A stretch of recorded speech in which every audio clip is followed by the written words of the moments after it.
Wie war es bei Multimilliardär Sir Richard Branson auf Necker Island? Das sehen wir uns in diesem Videovlog und meiner Zusammenfassung einfach mal an. Ich bekam diese Frage sehr, sehr häufig und auch was so mein größtes Aha-Erlebnis dort gewesen ist. Und da werde ich vielleicht sogar die größten zwei mit euch in diesem Video noch teilen.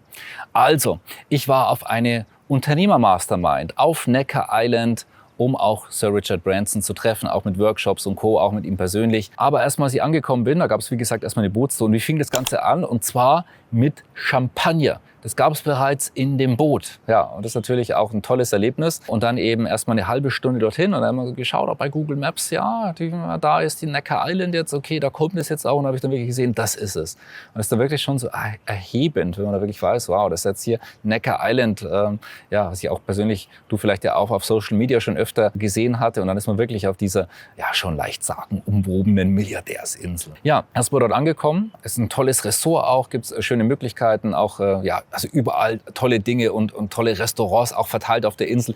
Die Insel selber, ich würde grob schätzen, dass vielleicht so die Ausmaße ca. 800 Meter sind, also vom Ende zum anderen. Also man läuft da schon ein Stück. Insgesamt ist es keine große Insel, aber es verläuft sich schon etwas. Das heißt, es ist nicht so klein und es gibt dann auch mal da so eine Strandbar und da eine Möglichkeit, da Restaurants. Also es gibt da verschiedene Locations.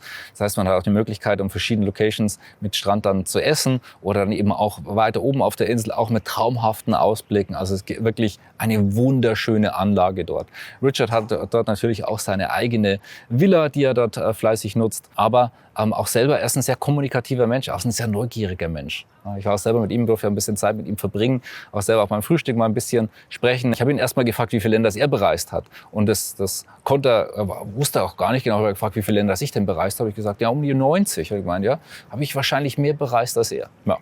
Also, ein sehr umgänglicher, sehr sympathischer Mensch, auch festgestellt. Wir haben auch mal in einer Bar dann mal gemeinsam anstoßen können. Da siehst du uns beide auch auf dem Bild. Dann auch bei meiner Verabschiedung, dann ganz am Schluss, dann wurde ich dann so von hinten angestupst, ne? Und ja, da war Richard Branson hinter mir und hat sich dann noch freundlich verabschiedet.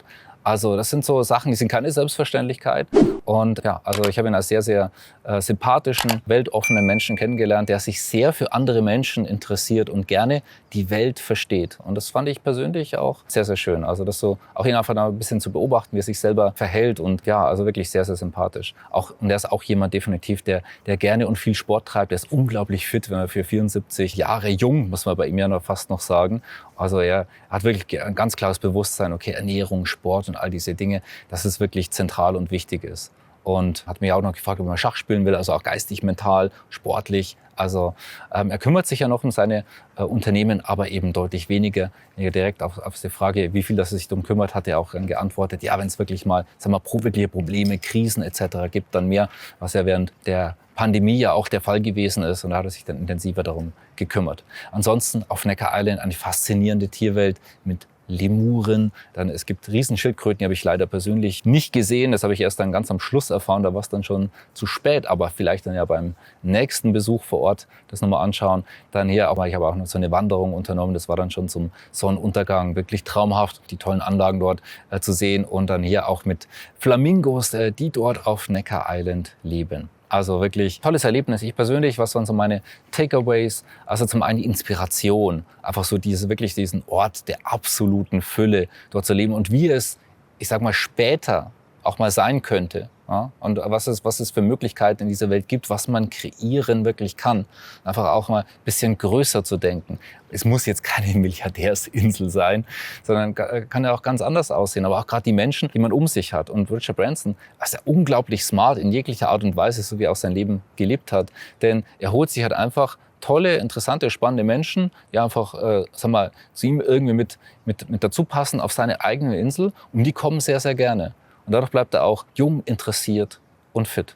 Ja. Also das war definitiv eine sehr, sehr schöne Sache. Und am Schluss, er hat auch eine Sache noch geäußert, und zwar auf die Frage hin, ja, wenn er jetzt zum Beispiel nur noch eine Woche zu leben hätte, was würde er tun und worauf würde es ankommen? Und er hatte ja selber schon mehrere Nahtoderfahrungen, also wo er wirklich auch unter einer Situation, wo er davon ausging, ich werde jetzt sterben. Und er hatte dann auch noch einen Abschiedsbrief dann geschrieben und hat 3 Worte davon auch speziell genannt. Und die waren I love you. Das heißt, nochmal seinen Lieben mitzuteilen, ja, ich liebe dich. Und es ist wirklich, dass das nochmal klar und bewusst ist. Und ich habe auch selber über diese Frage nachgedacht. Und kann einfach nur sagen, also es ist toll, bestimmte Spielereien zu haben, materielle Dinge und alles wunderbar. Aber vielleicht nicht vergessen, was wirklich zählt im Leben. Und vielleicht kann ich dich dazu in dem Video auch nochmal anregen, auch selber drüber nachzudenken. Wenn du jetzt nur noch ein paar Tage zu leben hättest, was würde es für dich bedeuten? Was würdest du tun? Und vor allem auch mit wem?